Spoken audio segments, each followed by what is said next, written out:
How to rename collection on Facebook Lite. Hello guys, in today's video I'm gonna show you how to rename collection on Facebook Lite. First thing, go to Facebook Lite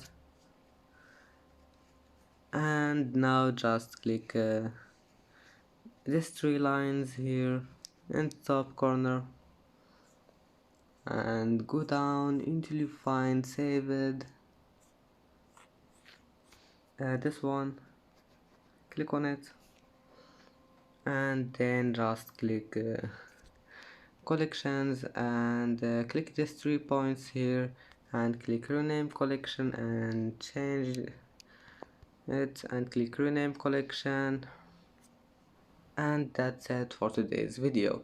If you like this video, please don't forget like and don't forget subscribe, and thank you for watching this video until the end. See you in the next video.